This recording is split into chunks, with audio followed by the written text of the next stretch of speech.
Productivity is a lie. Let me explain. A few weeks ago, I posted my coding in Python video. After that, I took a few days off to relax and let my thoughts run wild. But one phrase, one sentence kept bouncing in the back of my head. I need to make more content. Simply put, I was forcing myself to look for ideas to make content on. I will explain this in detail in the video. Along with that, I will also talk about a psychological trick that we play on our subconscious mind. Let's first start by defining productivity. On paper, it means less in, more out. To be honest, I think productivity is a very subjective topic.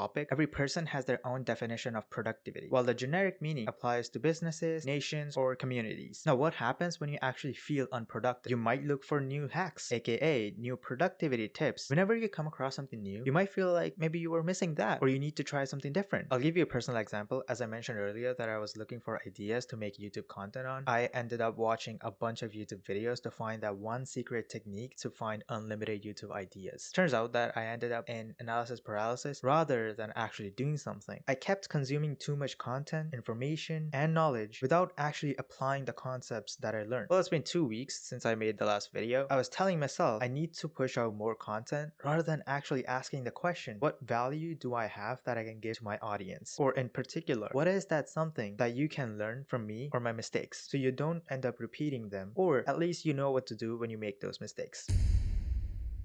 You won't learn by thinking, you learn by doing. You might ask, hey Damien, what do you mean by that? I'll give you some examples. Recently, I've been learning how to cook and I've tried making some pancakes myself. I'll be very honest, at first I burned the hell out of my pancakes, but what I need you to focus on is that I took this step to make pancakes and fail, but eventually failing after enough times, I finally figured out that you need to flip the pancake at a certain time before the bubbles form, or at least when the bubbles form actually, not the before bubble forms, but you get the point, right? What I'm trying to tell you is that you need to mess up enough times for you to gain experience, and then you can leverage your experience to fine-tune your workflow. I still mess up. I'm not the perfect cook. Second example is coding projects. You might have seen my last video. If not, be sure to watch it out after this one. But after that video, I made several projects. My weakness is I jump straight into writing code rather than looking at possible scenarios and outlining what my program should do. And that is called ideation phase. You might also know that I like to learn a lot. Well, here's the truth. I wasn't the brightest kid in the class, but what I knew was that I could do anything I wanted to if I put my mind into it. Turns out that that wasn't the case. What I needed was focused, concentrated hours of study. And I'm not talking about 6 hours a day, 7 hours a day. That's pretty crazy. Now, I've been doing something very effective lately that has shown some effective results. First, I spend only a certain amount of time studying. Like legit, I pull up the clock, I set the timer, and I study for that amount of time, full focused. And not just about studying, but I also spend limited, concentrated time on researching about YouTube, learning how to code, learning about cybersecurity, playing games, job search. Honestly, I just read those every day. Now, it might seem like I'm doing a lot of things, but the truth is, I only spend 1 hour a day on these things, and I can do whatever I want in the remaining time. Here's the thing. Eat the frog in the morning or at the end of the day. What it really means is that do the toughest task at the start of the day so that you can relax or work on simpler tasks at the end of the day. I hope you get it. If you don't, rewatch the whole part.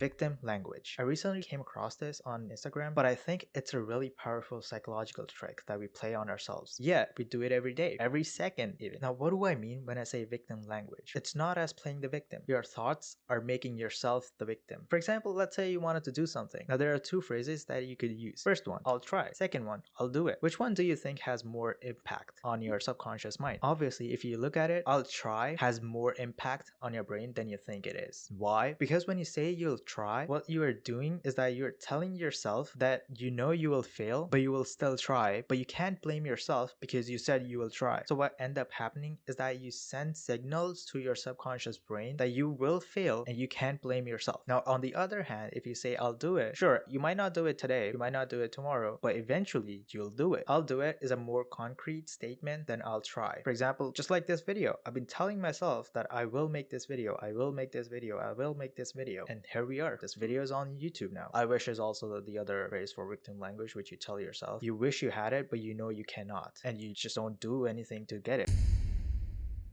What I've seen most people do, including myself, is spending a lot of time trying to over-optimize and over-engineer their workflows rather than actually doing the work that needs to be done. I would intentionally spend time looking for ways to improve the process rather than actually doing the work and getting a feel for it. When you get the feel for something, you will start to look for patterns that can be improved, and when you repeat the process, you can then incorporate the improvements and it will make your workflow better. Unless you actually do it, you will never know how to improve it. That's what I mean, and that's what I want you to take away from this session. Now moving on to the other side of things, what can you actually do to improve those things or even improve your workflows? I'll be very honest with you, you really don't need anything special to make the most out of your time. If you have a laptop, that's more than enough. If you have a phone, that's also more than enough. All you need is a built-in clock, phone or laptop, doesn't matter, setting 1 hour timer for any session you're doing, except gaming. I know games can last a while. Second, you need a notebook to take notes if you prefer taking physical notes. If not, and you like to take notes electronically, your laptop already has Notepad, and that's literally all you need, honestly. Even your phone has it. Maybe not Notepad, but there has to be an app that can record your notes, right? Why Notepad though? I like to take notes on the fly. No need to be super organized. Notes are meant to be messy. That's why they are called notes and not documents. There are some good tools out there like PowerToys, mainly because they have Power Run. It's much faster and easier to use than inbuilt search for Windows. Windows key plus number of the application on the taskbar. I only use it for Edge. Honestly, other times I do click on the taskbar. Maybe sometimes I even use it to open VS Code, but honestly, most of the things that I run are mainly opened by Power Run. I just search for the application and I open it. I don't even have to click a shortcut for that. Windows Shift plus S for screenshots. Windows Shift plus T for extracting text from screen. It's a pretty handy PowerToys utility. If you're, for example, watching a YouTube tutorial and you want to copy what the person just wrote, you can simply press Windows Shift plus T and select the text you want to extract, and it will extract for you. For most cases, it does a pretty good job, but sometimes it can be choppy. Keyboard.com. This website in particular gets you familiar with your keyboard in a correct manner so you can type faster. Just a personal preference. You don't have to do this. 30 minutes a day should be enough to get you started.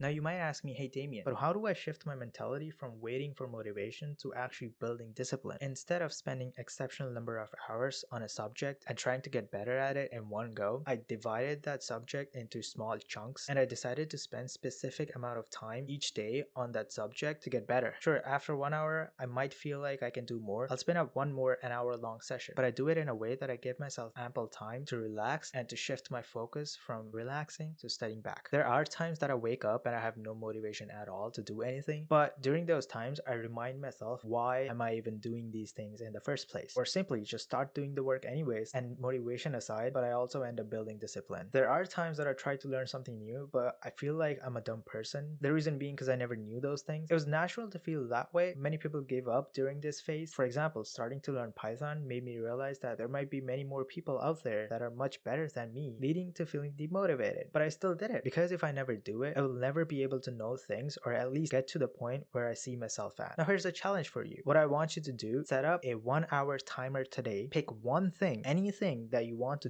do it, no hacks, no fluff, and let me know how it goes. Oh, before you go, I completely forgot to tell you this. Element of surprise!